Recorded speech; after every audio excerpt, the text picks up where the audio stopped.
بسم اللہ الرحمن الرحیم۔ رزق میں برکت کا طاقتور وظیفہ، ہر مشکل آسان ہو جائے گی انشاءاللہ۔ السلام علیکم دوستو، اگر آپ اپنی زندگی میں تنگی محسوس کر رہے ہیں، رزق رک گیا ہے یا پریشانیاں ختم نہیں ہو رہی، تو آج کی یہ ویڈیو خاص آپ کے لیے ہے۔ آج میں آپ کو ایک ایسا آسان اور طاقتور وظیفہ بتانے جا رہی ہوں جو اگر آپ سچے دل اور یقین کے ساتھ کریں تو انشاءاللہ آپ کی زندگی میں رزق، برکت اور سکون آ سکتا ہے۔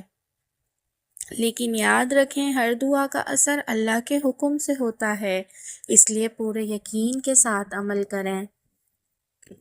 سب سے پہلے آپ روزانہ عشاء کی نماز کے بعد کسی پرسکون جگہ پر بیٹھ جائیں، پھر 11 مرتبہ درود ابراہیمی پڑھیں، اس کے بعد 100 مرتبہ یا رضا کو پڑھیں اور آخر میں دوبارہ 11 مرتبہ درود ابراہیمی پڑھ کر اللہ تعالیٰ سے اپنے رزق، قرض اور مشکلات کے حل کے لیے دعا کریں۔ دل سے یہ دعا کریں، یا اللہ میرے رزق میں برکت عطا فرما، میرے گھر کی تنگی دور فرما اور مجھے حلال اور پاک رزق عطا فرما، میرے اللہ میری دعا کو قبول کر، آمین۔ دوستو، وظیفہ تب ہی اثر کرتا ہے جب آپ کا دل صاف ہو، آپ نمازوں کی پابندی کریں اور حرام سے دور رہیں۔ اس وظیفے صرف وظیفہ کر لینا کافی نہیں ہوتا، بلکہ اللہ پر مکمل یقین اور صبر بھی ضروری ہے۔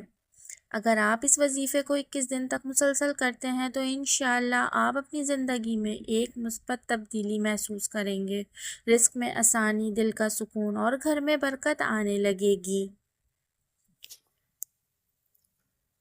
اگر آپ کو یہ ویڈیو پسند آئی ہو تو اسے لائک کریں، اپنے دوستوں کے ساتھ شیئر کریں اور ہمارا چینل وظیفہ وتھ صبا ضرور سبسکرائب کریں۔ اللہ حافظ، اپنی دعاؤں میں یاد رکھیں۔